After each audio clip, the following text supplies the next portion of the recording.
Ce documentaire, c'est 3 mois d'enquête, 3 mois de travail acharné pour mettre à nu ce que les médias n'osent pas dire. Aujourd'hui, on va faire un cours sociologique. On va parler de Nicolas qui paye. Si tu passes un peu de temps sur internet, tu as sûrement vu le même Nicolas qui paye. J'ai travaillé pendant 3 mois. En France, il n'y a pas de droite, d'accord? Il y a des gauchistes et des gauchistes racistes. Ce qu'on a en France, c'est des gauchistes et des gauchistes racistes. 3 mois d'enquête. Les débilités étatistes, Appelle-la comme tu veux, nous on va l'appeler le paradoxe de l'étatisme. et là, du coup, plus les gens se barrent, plus le système devient tyrannique et violent avec ceux qui sont immobiles. Et que fait l'État pour compenser? Il devient encore plus tyrannique et violent avec ceux qui restent coincés. C'est 3 mois de travail acharné. Ça vous amène un peu à une logique comme, enfin, une matrice comme ça. Et avec ces deux critères, l'État crée une matrice plutôt facile à comprendre. Ça donne une matrice avec 4 cases. Et la cible parfaite, c'est la personne qui est peu mobile et solvable. Il regarde 2 critères très simples. Est-ce que tu es solvable ou non? Est-ce que tu es mobile ou immobile? J'ai travaillé pendant 3 mois. Ce qu'on n'a pas réussi à régler en taxant 46% du PIB, on va probablement pas le régler en taxant 80% du PIB. Mais soyons clairs, si on n'a pas réussi à régler le problème en taxant 50% de la richesse du pays, on ne le réglera pas en taxant 80% de cette richesse. 3 mois d'enquête. Autre chose, le biais des coûts irrécupérables. Tu es victime du piège mental redoutable, le biais des coûts irrécupérables. Ce paradoxe d'Olson et les Babtou. L'économiste Mancur Olson l'a expliqué il y a longtemps. C'est l'idée que plus un groupe est petit, plus il va être efficace et mobilisé pour atteindre un objectif collectif. C'est la logique de l'action collective. C'est 3 mois de travail acharné. Donc, tous les gens qui font le système français est à bout de souffle, demain c'est la guerre civile, demain c'est la faillite, etc.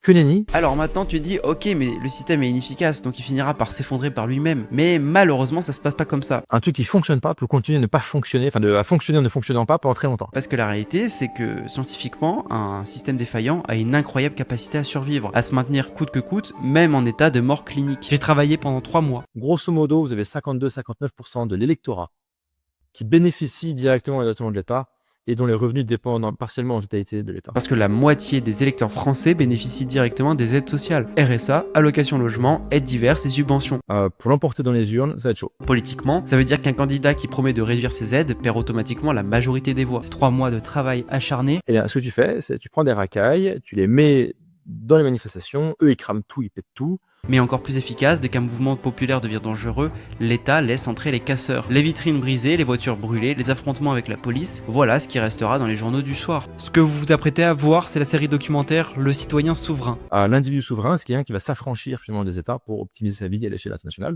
Et je préfère être clair dès maintenant, oui, à la fin de cette série Citoyen souverain, je vais te montrer un programme que j'ai construit. Et je sais déjà ce qui va se passer, 3 ou 4 rageux vont débarquer dans les commentaires pour lâcher leur petite phrase habituelle, encore un mec qui veut vendre un truc. Bonjour à toi si tu vas faire ça. Hein. Bonjour. Début septembre, le youtubeur Louis Esquier a fait 3 vidéos assez anxiogènes pour expliquer justement le déclin de la France et pourquoi la situation est comme elle est. Et ce qui m'a assez frappé, c'est qu'il a pris plein d'exemples justement qui étaient rattachés à une vidéo que j'avais vue quelques mois plus tôt, qui était sortie justement courant juillet. Et c'était une vidéo de Arnaud Labosière, donc Tout gagne bras pour ceux qui connaissent. Et justement, il prenait le concept Nicolas qui paye, donc c'est un truc qui est apparu sur Twitter. Moi, j'ai pas eu tout Twitter, et c'est justement grâce à Arnaud que j'ai appris tout ça.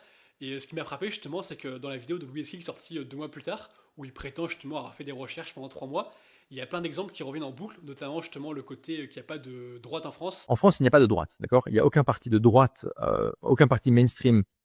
Mainstream, c'est plus de 10%. Okay. De droite, il y a des gauchistes et des gauchistes racistes. Grosso modo. C'est un mec qui un jour qui m'a écrit ça sur Twitter.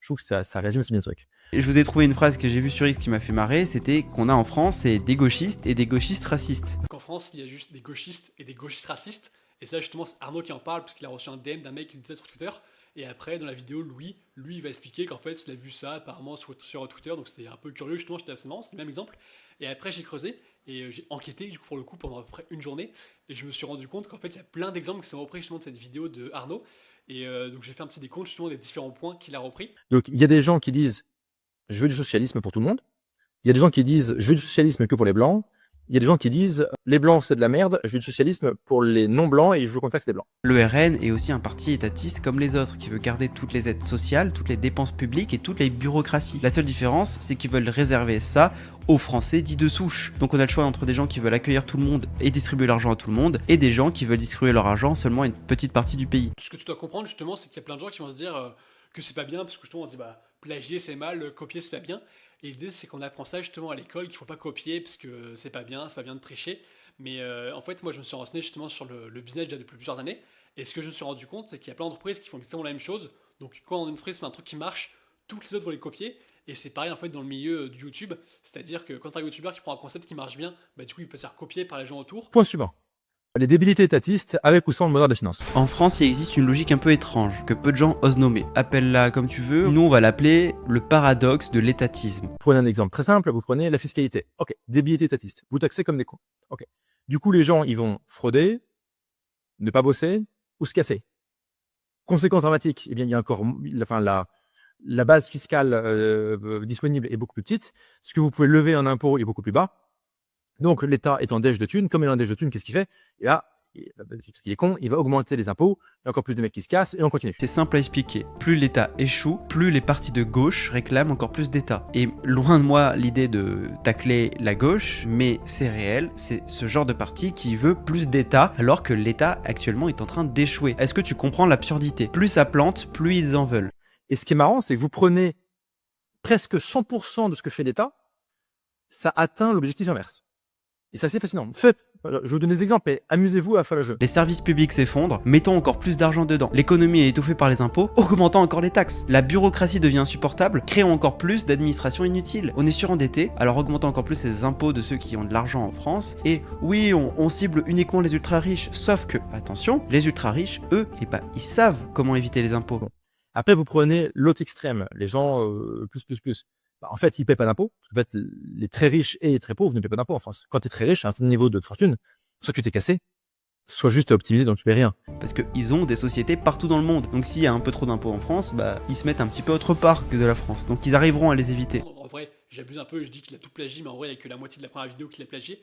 Parce qu'il y a après la moitié d'exemples où c'est empompé par rapport à la vidéo d'Arnaud qui est juste ici, que tu pourras aller voir. Justement, je mettrai un petit lien en description, un petit lien en commentaire, ou sinon tu tapes un Nicolas qui paye Arnaud Labosière. Et l'autre vidéo, c'est pourquoi la France fonce droit vers le chaos, documentaire, parce que c'est un documentaire qu'il a travaillé. Ça vous amène un peu à une logique, une matrice comme ça. Ça donne une matrice avec 4 cases. Ça, où il faut imaginer l'axe vertical qui est la solvabilité ou l'insolvabilité. Donc, est-ce que la personne peut payer ou pas? Et après, est-ce que la personne est mobile, est peu mobile ou très mobile? Et la cible parfaite, c'est la personne qui est peu mobile et solvable. C'est assez simple en fait. L'État est comme un prédateur qui sélectionne ses proies. Son seul objectif, récolter le maximum d'argent le plus facilement possible. Et comment fait-il? Il regarde 2 critères très simples. Est-ce que tu es solvable ou non? Ça veut dire que est-ce que tu as de l'argent et est-ce que tu peux payer? Et la deuxième question, c'est est-ce que tu es mobile ou immobile? Ça veut dire est-ce que tu peux facilement quitter la France si on te taxe trop ou si tu es coincé, obligé de subir? Et l'idée justement, c'est que on va apprendre des éléments justement d'autres vidéos. Donc ce qu'il faut savoir, c'est que Arnaud, lui, il fait des trucs avec un système qu'il appelle 4L, c'est-à-dire qu'il fait des trucs avec à bas coût, avec pas beaucoup d'humains, justement, donc pas forcément de monteurs, des trucs qui n'ont pas forcément beaucoup de budget, et l'idée, c'est qu'il transmet de la valeur comme ça. Alors que lui, il a plutôt une stratégie différente, c'est-à-dire que lui, il a fait un montage qui est vraiment qualitatif, avec des images qui peuvent de partout, de la musique, ce qui fait qu'en fait, tu vas avoir plus de dopamine quand tu regardes les vidéos, et du coup, c'est plus intéressant à suivre. Ce peu mobile, c'est-à-dire qu'elle ne peut pas se barrer. Genre, vous prenez un mec qui est salarié, Nicolas, 30 ans, ingénieur salarié à la Défense, il a sa femme qui est française, ses enfants qui sont scolarisés, il vient de prendre un crédit sur 50 ans pour acheter genre un 20 mètres carrés, je sais pas où. Il est coincé, il est peu mobile. Et il est solvable. Donc lui, tu le défonces. Solvable et immobile, c'est la cible parfaite. C'est Nicolas, bon salaire, crédit, famille, vie stable en France. Mais coincé. Pour l'État, c'est la meilleure proie. Il a de l'argent, mais il ne peut pas s'échapper. Donc on taxe, on retaxe, on surtaxe. Il payera toujours parce qu'il n'a pas d'autre choix. Après, tu as le peu mobile et insolvable. C'est peut-être les gilets jaunes, un truc comme ça. Gilets jaunes, franchement, aujourd'hui, il n'y a plus rien à indiquer. Ils sont insolvables, ils n'ont plus de sous, ils sont ruinés. Entre l'inflation et tout le reste, il n'y a plus grand-chose. Insolvable et immobile, c'est la masse ignorée, ce sont les gilets jaunes, des gens qui n'ont pas grand chose, qui ne peuvent pas quitter le pays. Ils payent peu de taxes, mais ils coûtent cher en aide sociale. L'État ne peut pas en tirer grand chose, alors il les laisse de côté. Quand ils protestent, il les réprime vite parce qu'ils n'ont aucun pouvoir économique. Après, il y a solvable et très mobile, ça doit être l'individu souverain. Je vous renvoie à un cours que je posterai avant ou après celui-ci. L'individu souverain, c'est quelqu'un qui va s'affranchir finalement des États pour optimiser sa vie à l'échelle internationale. Donc l'individu souverain, par définition, il est très mobile, donc compliqué de le taxer. Il a beau être solvable, il est mobile. Ensuite, tu as solvable et mobile, c'est le citoyen souverain. C'est l'entrepreneur qui a société à l'étranger ou celui qui peut déménager en Suisse, au Portugal, à Dubaï. C'est celui qui a de l'argent, qui a des sources de revenus différentes que son salaire de base et qui a la capacité de bouger. L'État sait que s'il pousse trop loin, il partira. Donc, il marche sur des œufs. Il propose des régimes fiscaux spéciaux, des niches, il ferme parfois les yeux parce qu'il ne veut pas le perdre. Et ça, c'est super important, c'est que le citoyen souverain, c'est celui qui a des business et c'est celui qui peut partir facilement. Donc l'État fait attention. Après, du côté insolvable et très mobile, il y a tout ce qui est gitan en QTF, c'est insolvable, donc on laisse faire. Le gitan, en fait, pour de vrai, il est solvable. C'est juste qu'il s'est organisé pour avoir l'air insolvable. l'OQTF est insolvable. Donc, une insolvable, bon, bah, tu laisses faire, tu laisses tourner dans la nature, c'est pas grave. Et ensuite, il y a les insolvables et mobiles. C'est ceux qu'on va dire qu'on expulse. Et là, tu as plusieurs catégories entre les gens du voyage, certains qui sont marginaux, ou même les étrangers, ou ceux qui sont sous OQTF. Il n'y a pas grand chose à donner, ils sont difficiles à contrôler, pas de patrimoine fixe, pas de revenus stables, parfois pas de papier. Donc pour l'État, ça vaut même pas la peine d'investir trop d'énergie. Impossible de taxer, compliqué de les retenir, alors il laisse filer, ou expulse quand c'est possible. C'est aussi pour ça d'ailleurs que même les OQTF ne partent pas trop du territoire, c'est que ça coûte de l'argent de faire partir quelqu'un. Ça coûte de l'argent, des frais, etc. Et vu qu'ils ne peuvent pas récupérer grand chose, est-ce qu'ils ont intérêt à le faire? Quand on compare les stats, on va se rendre compte qu'au final, Arnaud, la vidéo, elle est sortie il y a déjà quelques mois et comptabilise 19 000 vues, alors que celle de Louis, elle est sortie à peine il y a 2 semaines, elle comptabilise déjà 250 000 vues, donc c'est quand même beaucoup plus de vues. Et en fait, ça marche parce que justement, le format est mieux adapté. Et en fait, ce qu'il faut comprendre, c'est que c'est pas forcément mal de copier comme ça, ou plutôt de. Voilà, c'est vrai que c'est pas mal de la copie parce qu'il y a tous les mêmes arguments. Il faut savoir que ça se fait justement dans plein d'entreprises, ça se fait également au cinéma, justement à Hollywood, si tu prends les remakes. Quand t'as un truc qui marche bien, bah, là on prend par exemple le Squid Game qui a bien marché sur Netflix, je sais pas si t'as regardé, c'est pas ouf la fin, je te conseille pas. Mais en fait, il va y avoir un remake justement côté américain parce que ça a marché en Corée et même à l'international. Du coup, ils se sont dit justement aux États-Unis, bah tiens, on va faire la même chose. Et c'est pareil, justement, dès que t'as un film qui marche bien dans un autre pays, souvent il est importé aux États-Unis où ça peut se faire justement l'inverse avec des trucs, des concepts qu'on reprend. C'est pareil pour les émissions télé, c'est également pareil pour les produits de technologie. Tu peux voir justement les trucs que tu utilises, les téléphones, c'est à peu près tous les mêmes. Tout ce qui est les ordinateurs, par exemple, c'est pas Apple, c'est pas Microsoft qui a inventé les ordinateurs. Ce qu'il faut que tu comprennes justement, c'est que dans le business, c'est normal justement de copier. Si vous êtes étatiste, posez-vous la question suivante. Ce qu'on n'a pas réussi à régler en taxant 46% du PIB, on va probablement pas le régler en taxant 80% du PIB. Mais soyons clairs, si on n'a pas réussi à régler le problème en taxant 50% de la richesse du pays, on ne le réglera pas en taxant 80% de cette richesse. Ce qu'on n'a pas réussi à régler avec des milliers de réglementations pour littéralement tout, eh ben, tu vas pas réussir à le régler avec des dizaines de millions. C'est un paradoxe, plus on dépense, moins ça marche. Et à chaque fois qu'on promet des réformes, rien ne change. La machine est devenue trop lourde, trop inefficace et trop protégée par ceux qui en vivent. Tout empire, hôpitaux saturés, écoles délabrées, sécurité en chute libre et retraite au bord du gouffre. Mais pour la gauche, c'est jamais assez. Et donc du coup, tout ce qui est les économistes là de plateau, les Piketty, les Tuchman et ces abrutis-là, posez-leur la question. S'ils pouvaient, ils iraient jusqu'à taxer 60, 70%, voire même 80% du PIB, comme le proposent sérieusement des économistes comme Thomas Piketty ou Gabriel Zucman. C'est normal justement de copier, ou plutôt de s'inspirer justement et de réadapter à sa sauce. Et en fait, c'est pas du tout un mal, même si cette vidéo peut paraître justement comme une dénonciation. Mais en fait, ce qu'il faut comprendre justement, c'est que c'est normal. Et en fait, ce qu'il dit, c'est vrai que c'est pertinent, le message est vraiment pertinent, parce que justement, vu que ça vient d'Arnaud, en général, tout ce qu'il dit, c'est pertinent, donc c'est intéressant justement de l'écouter. C'est pour ça que je te recommande de le suivre. Mais c'est vrai que c'est super intéressant et c'est bien structuré justement son système de pensée. Et donc, ce qu'a fait Louis, c'est qu'il a pris des éléments justement et qu'il a pu retransmettre justement à la masse, on va dire, parce que ses vidéos font beaucoup plus de vues, il a beaucoup plus d'abonnés, parce que justement, c'est beaucoup plus YouTube friendly, c'est-à-dire qu'il a réussi à faire un montage justement qui est beaucoup plus intéressant. Et c'est ça que tu veux comprendre justement par rapport à ce que tu dois faire si toi justement tu veux te lancer dans le business et d'en profiter des réseaux sociaux. C'est qu'il faut que tu comprennes justement les différents éléments qui peuvent marcher par rapport à des vidéos, des concepts, et les reprendre, les réimporter. Donc pas forcément faire un peu le forceur, justement prendre des vidéos en français qui sont sorties il y a 2 mois et refaire la même chose. Également, plus les gens se barrent, donc ce qui est une réduction de la base fiscale totale. Et pire encore, plus on taxe, plus ceux qui peuvent partir de France quittent la France. Les riches, les entreprises, les citoyens souverains, ils échappent à cette prédation fiscale. Résultat, il reste moins de contribuables solvables dans le pays, la base fiscale des gens à taxer diminue, et que fait l'État pour compenser? Et là, du coup, plus les gens se barrent, plus le système devient tyrannique et violent avec ceux qui sont immobiles.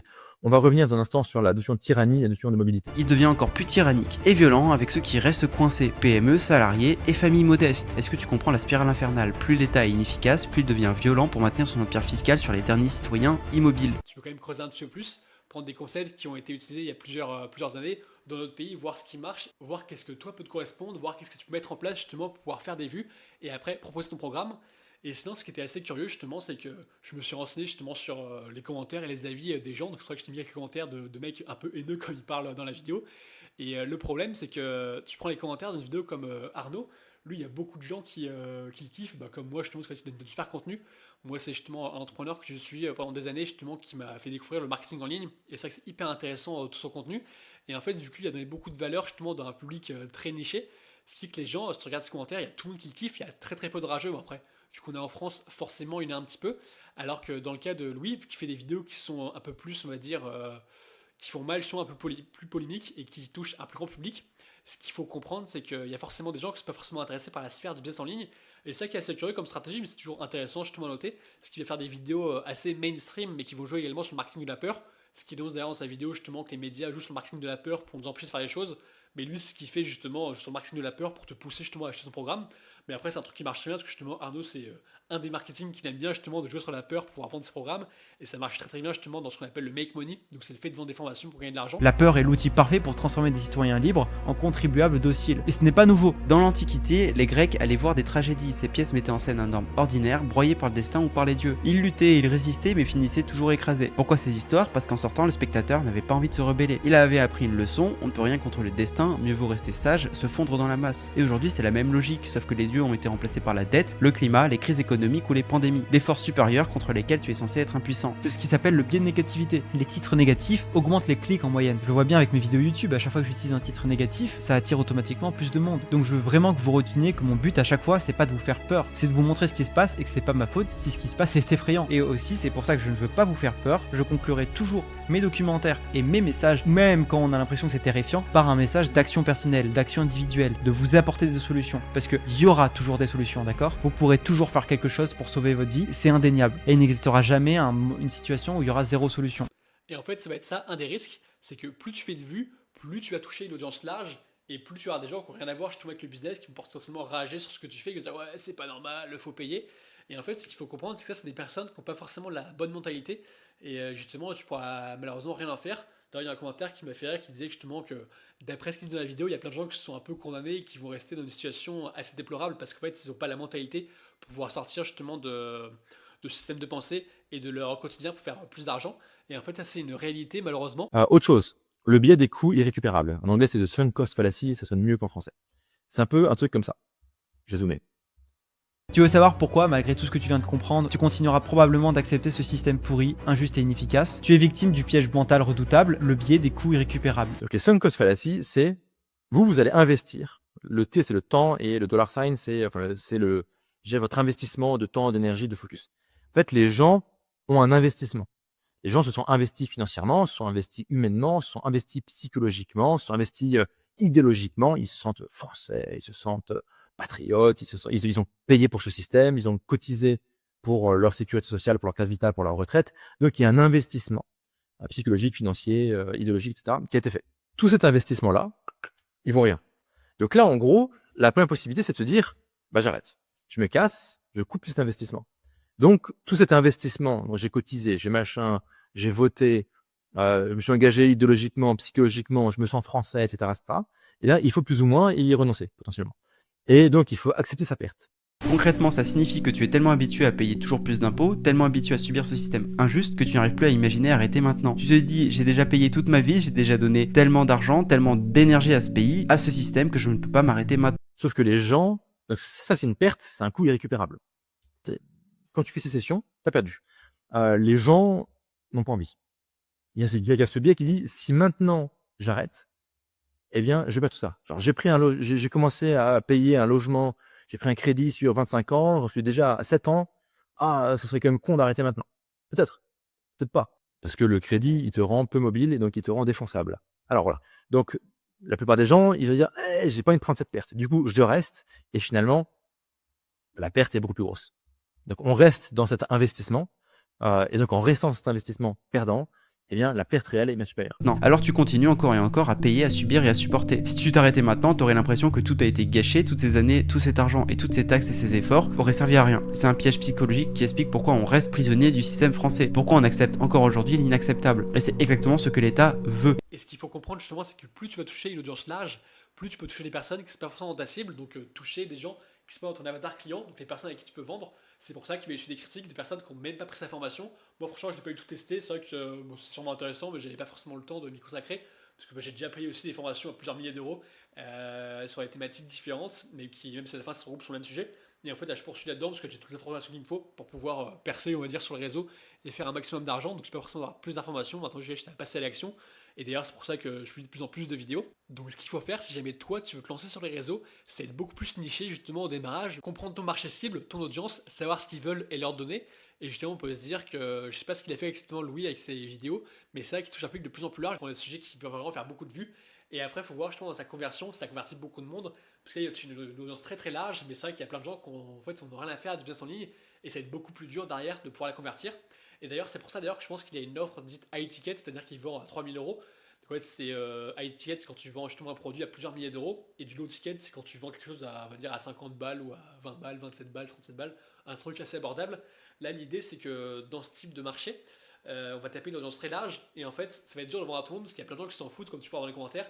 La majorité sont là à rager, à dire ouais, je veux me désabonner, c'est pas normal, ça se fait pas de faire de l'argent en France, c'est pas bien le capitalisme. Donc, ce qu'il faut comprendre, c'est qu'il n'a pas fait des vidéos qui vont attirer des personnes qui sont dans l'entrepreneuriat ou qui veulent se développer, mais il attire vraiment un petit peu tout le monde, donc plein de gens qui sont pas forcément dans la cible, qui sont pas prêts justement à passer l'action, et des personnes dont on a besoin justement pour que le système survive, on va dire, qui fassent les métiers qui sont pas forcément intéressants, les métiers que toi t'as pas envie de faire, que moi j'ai pas envie de faire. C'est pour ça qu'il y a besoin de personnes qui ont une structure mentale qui leur permet pas justement de faire mieux, d'aller au-delà, et du coup ils se retrouvent assignés à des métiers justement qui sont pas forcément très plaisants, mais en fait le système est fait de telle sorte, hein, c'est pas moi qui ai décidé, c'est pas moi qui ai créé l'école, qui ai créé tout ce système là, mais c'est vrai que plus je creuse, plus je me dis que c'est quand même super intéressant que ce soit fait comme ça, et c'est vrai que c'est assez dur, faut vraiment être intelligent, donc c'est pour ça que c'est beaucoup de travail, on va dire, de pensée et de déconstruction pour essayer à sortir de ce schéma mental, de se dire ok, je fais mes études, je passe mon diplôme, puis je prends un travail, je cotise, j'ai un salaire justement qui est taxé à 50%, et à la fin j'attends la retraite, si jamais on la donne un jour, pour voir ce qui se passe. Donc c'est vraiment un travail de construction à faire, et justement ce que je vais t'apporter aussi à travers mes vidéos, justement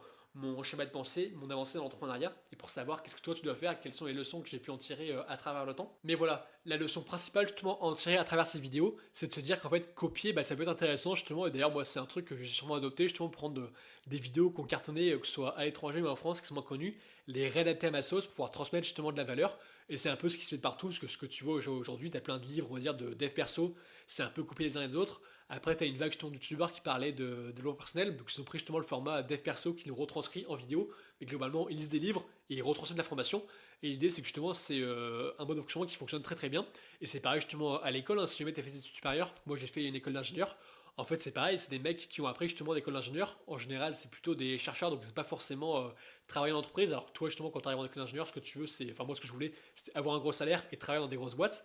Mais on est enseigné par des personnes qui n'ont pas travaillé en entreprise, qui sont restées justement à faire de la recherche et à devenir enseignants-chercheurs dès le démarrage. Et ce qu'ils ont fait eux, justement, c'est qu'ils ont appris des choses. Mais après, ils ont recherché également des choses. Et en fait, ce qu'ils apprennent en recherche, ils ne vont pas l'enseigner, parce qu'ils vont plutôt enseigner des grands théorèmes, justement, des grands mathématiciens. Et du coup, c'est des choses qu'ils ont appris, qu'ils vont transmettre. Et c'est exactement pareil, justement, avec le système de la formation en ligne. Et ça fait rager beaucoup de monde, parce qu'en fait, c'est accessible, mais il y a très peu de gens qui le font, parce qu'en fait, ça paraît justement de ne pas faire d'efforts, alors qu'en fait, ça en demande, au final, ça demande justement de comprendre son marché, de faire des vidéos comme tous les youtubeurs peuvent faire, construire un produit, se démerder justement à apprendre la vente, le marketing, le copywriting pour pouvoir vendre. Et en fait, c'est pas à la portée de tout le monde, même si ça paraît à la portée de tout le monde. Et en plus, ce qui fait beaucoup rager, c'est qu'en fait, il y a très peu de coûts pour faire une formation. Parce que faire une vidéo, c'est quasiment gratuit. On va dire, t'achètes un micro, tu prends ton téléphone pour filmer, tu dis ce que tu as à dire, t'as qu'à te renseigner justement sur tes sujets. Tu peux même prendre des données sur internet, on va dire, avec de l'IA, lire des livres, enfin, retransmettre l'information comme ça.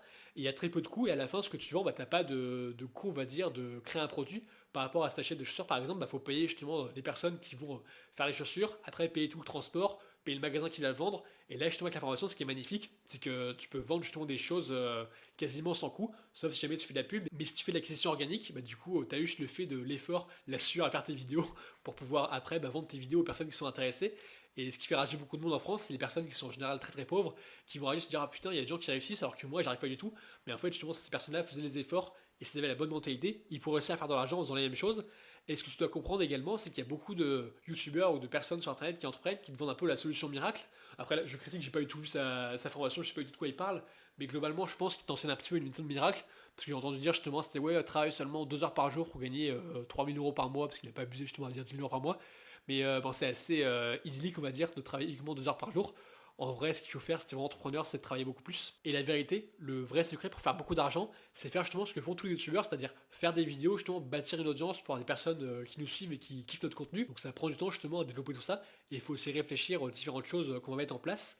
Mais après, l'idée, c'est qu'une fois que tu as bâti ça, bah, tu peux comprendre justement de quoi ont besoin les personnes qui te suivent par rapport justement à la thématique à laquelle tu réponds. Parce qu'en général, tu prends un sujet sur lequel tu as des connaissances, un sujet qui te passionne, comme ça tu en parles, justement, tu apportes de la valeur gratuitement. Et après, tu as les personnes qui vont sûrement d'accompagnement, aller plus loin, justement, avoir plus de connaissances. Si tu prends le cas justement d'un coach sportif, il est passionné de sport, il va parler de sport justement tout le temps. Et après, il y a des personnes qui auront besoin justement d'un accompagnement, de savoir comment il fait les choses lui. Et les gens, en fait, même si on dit que les gens sont assez pauvres, que ça a mal, justement, c'est la crise, les gens, ils ont envie de dépenser, ils ont besoin de dépenser. Et du coup, tu dois bâtir une audience, et après, c'est eux qui vont vers toi pour te demander, vas-y, s'il te plaît, vends-moi un truc, s'il te plaît, j'ai besoin d'un truc. Et là, justement, tu pourras comprendre de quoi est-ce que les gens qui te suivent ont besoin, et tu pourras leur vendre exactement ce dont ils ont besoin, et c'est comme ça que tu pourras faire énormément d'argent. Et justement, pour bâtir une audience, donc c'est la première étape. Ce qu'il faut faire, c'est justement prendre un sujet qui te plaît, faire des vidéos qui sont intéressantes, et sur ça rapidement, bah, tu peux faire comme font plein de youtubeurs, c'est-à-dire prendre des sujets qui ont bien marché, faire un copier-coller, l'adapter à ta sauce, comme ça bah, tu peux juste profiter du travail des autres pour pouvoir bâtir une audience et après faire de l'argent sur le travail des autres, même si en vrai c'est quand même toi qui auras travaillé en fin de compte. Enfin, il y a toujours un joker. C'est que l'État parasite a un joker qui s'appelle Racaille as a Service. Racaille as a Service, il y a un mouvement social, genre au hasard Gilets jaunes, qui commence à être problématique, qui prend de l'ampleur et qui bénéficie d'une forte popularité auprès des classes populaires et des classes moyennes.